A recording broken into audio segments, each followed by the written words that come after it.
Hi guys, Mike here, And I'm Amy.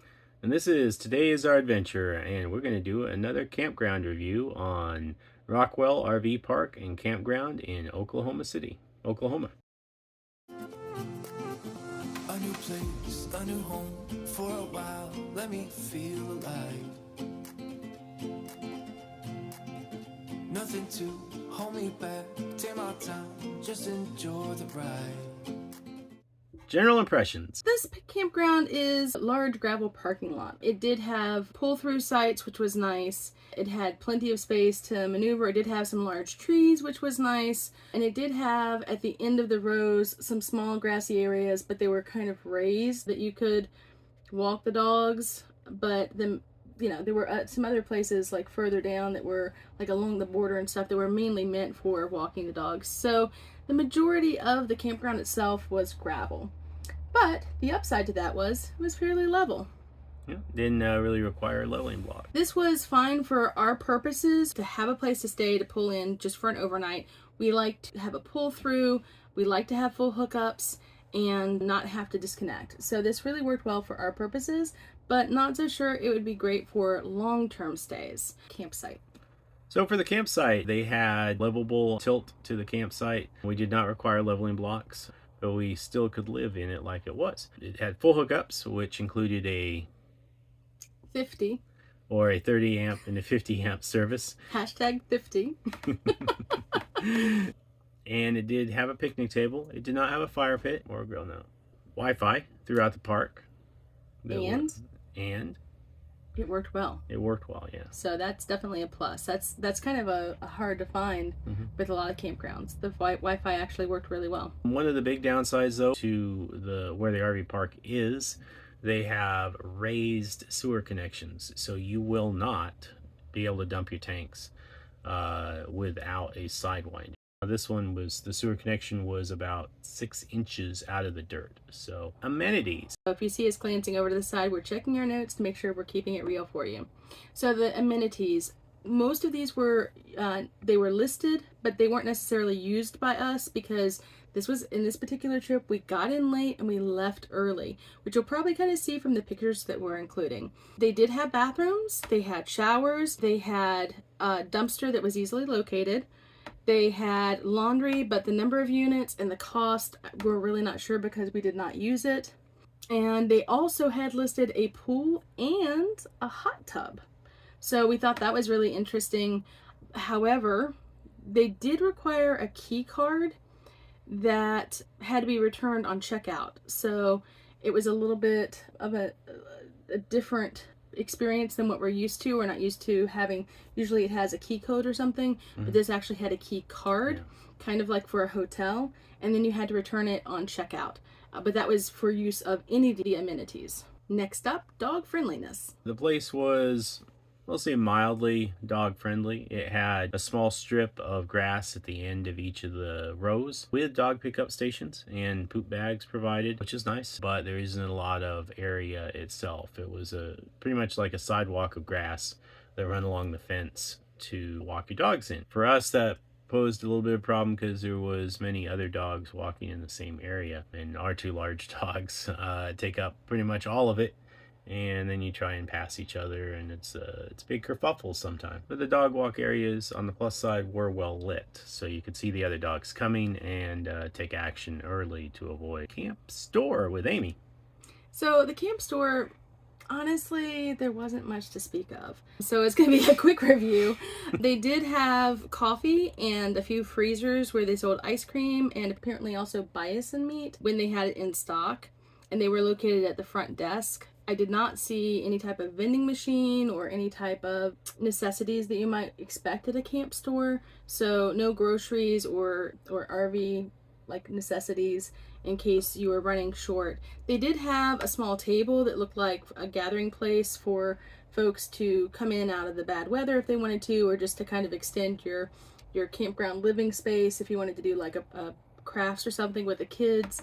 But beyond that, there really was not a whole heck of a lot there. It was kind of minimalist. Camp staff interactions. So the camp staff interactions were, again, pretty minimal because we weren't there very long.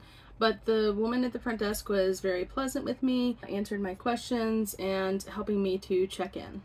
So the next category is additional info. We don't always have this in all of our campground reviews, but there were a few things we felt like really were important to include in this one. It was well lit at night, which is really good for walking dogs and walking around the campground. It is located in a flood zone, as I kind of alluded to before with the sewer pipes. I imagine that is why they're 6 inches out of the ground, is because it's in a flood zone.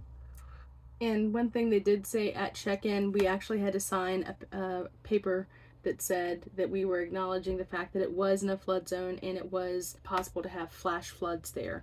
So just something to keep in mind if you're going during rainy season. There also were a lot of long-term campers there. There was a buffalo enclosure, which is, I guess, an amenity, which is kind of probably why you saw me cringe earlier when we talked about the buffalo meat, because it seemed like the buffalo enclosure may have just been a petting zoo with buffaloes that they would turn into meat later. I don't know. It seemed kind of sad to me, personally.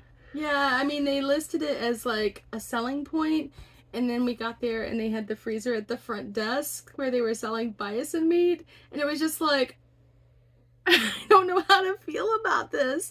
I didn't want to go and make friends with any of the buffalo after seeing the freezer. Yeah. I think I made the comment to Amy when we left the place that it was kind of like one of those old style seafood restaurants where you would go and you would point to the lobster you wanted. No, it's just no.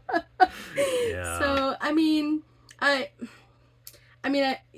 gotta give them props for ingenuity and trying to make ends meet. I mean, it's a good way of, another source of income with an additional amenity, but at the same time, I don't know, it was a little hard for us. I'm not sure how they could rethink that, but maybe some more thought needs to go into that, at least from our perspective. I don't know, it may make me rethink taking small children there to make friends with the bison. Yeah. Certainly, I think if you take the small children to the bison enclosure, I don't think you should take them in the camp store. All right, moving on. How we put these into Google. Right here. Yeah, so we're gonna put the rating system up on the screen for you guys so you can see how we rate them. So for the room, we gave them a 3. We gave them a 3 because it really no positive, no negative. It's what we expected for our purposes.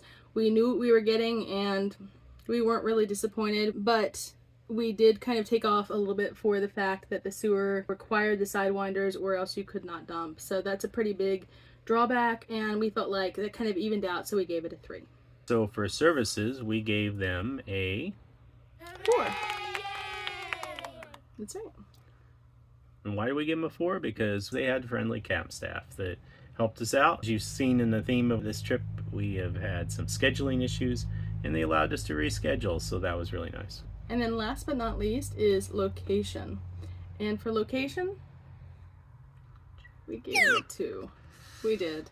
So for location, we give lower ratings if it's hard to get to from the interstate, which this was. It was off the interstate and not easily accessible with a large rig. Although there were large rigs there, and it is possible. There were some tight turns getting on and off the freeway, as well as things like cattle guards, which I guess makes sense because they have bison. It did make an interesting way, and then getting in and out, they had this weird V thing right at the camp store that caused you to make a turn both coming in and going out. And then when we went out, it was a pretty tight turn to get back onto the road. And it was almost like a U-turn. And then somebody had parked near the camp store, and it made it worse. Not only did I have an audience trying to get out, but it was a tight turn. And then going in, they parked the golf carts right next to the camp store. The only place you could park to check in was right next to the camp store, which meant that you blocked everybody coming the entire in route, which is also the out route for that side of the camp. I think that if they rethought the strategy on moving traffic through, then it's certainly something that they could do without even a lot of maintenance or changes. Just rerouting how they have the traffic go through would probably make for a much more pleasant experience. Overall, we gave this campground a 3. We forgot to mention earlier the price point for this. It was $48. And for us, that's kind of like what we're looking for as far as price goes, especially for an overnight. So this campground really delivered exactly what we were looking for, which was a place to stay overnight easy pull in, easy pull out with full hookups and fairly level. So I guess all that's left for us to say is please leave comments for us in the comments below. Let us know if you've stayed here, if your experience is different. Let us know what you liked about the place, what you didn't like about the place, or if you feel like our grading is too harsh, let us know that too. We're always open for feedback. And don't forget to like and subscribe and hit the notification bell so that you can see our next video and learn about our next campground review. Or our next adventure. Thanks for joining us today. Bye Bye for now. Hey guys, Mike here from Today Is Our Adventure. Sorry, I didn't realize we were starting over from the beginning. To stop overnight and, sorry, my train of thought just completely went when the light went out. So, I like that word for couple.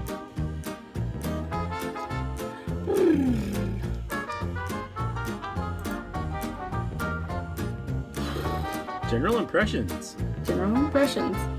I just repeated it. Anything else bad?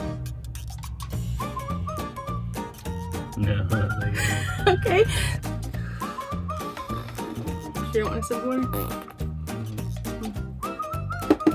Alright.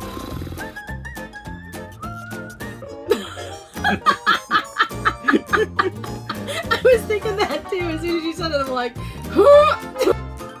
probably in a difficult. Stop. I remember it very clearly. I don't. I'm not sure. I don't know. Yeah, we might have to cut that part though.